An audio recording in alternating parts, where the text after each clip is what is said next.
In 2007, I was working on a story about traffic at Dodger Stadium. The Dodgers had just implemented this new system called controlled zone parking or segmented parking, and it was working wonders. And I'd heard they'd done a lot of system analysis in the process, and I wanted to understand more. So I drove to Dodger Stadium and went to the executive offices and interviewed Dick Kaku, who was one of the leading traffic engineers in Southern California, one of the big brains behind the Dodgers' new system. So I'm sitting across the conference table with Kaku, and the first thing I ask him is, so what was wrong with the old system? And there's this brief pause, and in a completely matter-of-fact tone, as if the answer were patently obvious, he just says, well, they let human beings make choices.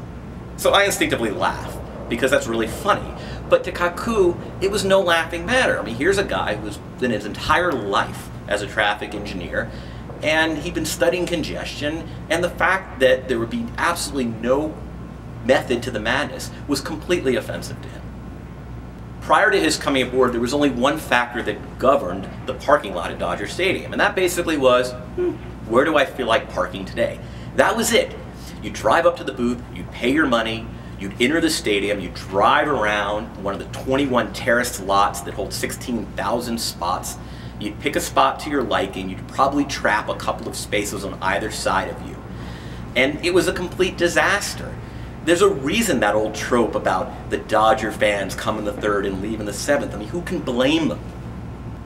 So after the 2006 season, after decades of being a punchline, the Dodgers get smart. They hire these traffic engineers. And the first thing the engineers do is start collecting data. And in this respect, they're not that much different than front office guys who measure VORP or dips. For instance, the engineers wanted to know the AVR factor at Dodger Stadium. AVR is average vehicle ridership, or the number of people arriving at the stadium divided by the number of cars. And they wanted to know the AVR factor on Wednesday nights against so-so teams versus, say, Saturday nights against a glamour team. Dodger Stadium has 4 gates, so they wanted to know what percentage of cars enter and exit out of the respective gates. They wanted to know zip code data, which had never been collected, just so they could simply know where people were coming from. As the data came in, the engineers set up the system accordingly.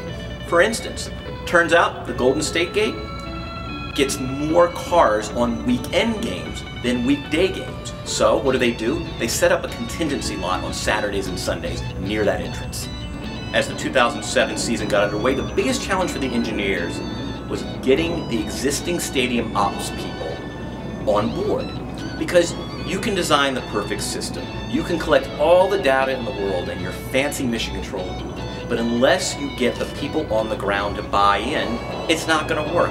And changing behavior is tough. You not only have to change the behavior of 50,000 fans who think they know best, but you also have to change the behavior of the people directing them, those who've been in parking lots directing traffic for 40 years. Little by little, the ops people bought in, and despite the initial uproar, the fans did too. And meanwhile, the engineers continue to identify kinks, bottlenecks, or pinch points in the lot that gum things up, and they've smoothed those out. In 2006, it took on average 58 minutes to empty out Dodger Stadium after the game. Under the new system, in 2007, they brought that number down to 36 minutes. Dodger Stadium isn't alone. Teams are conducting all kinds of studies, using analytics to determine how most efficiently to get cars and pedestrians in and out of venues. Take Citi Field where the Mets play. In their inaugural season there, Sam Schwartz Engineering performed flyovers. Minute-by-minute images were captured, and the data and pictures showed that traffic should be diverted in a different way on Tuesday than it is, say, on a Saturday. The people who are building Barclays Center, they're considering the individual walking rate, or IWR, of fans, so they can determine how best to steer people in and out of the venue. They're going to consider the fact that people who sit in the upper bowl are more likely to take public transportation than people who sit in the lower bowl. They're even going to consider what percentage of fans use the restroom after a game so that they can prevent human bottlenecks around those spaces.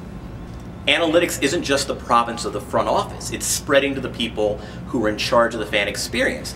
And if you're a person who drives to a game or wants to avoid a hassle leaving the arena, that's really good news.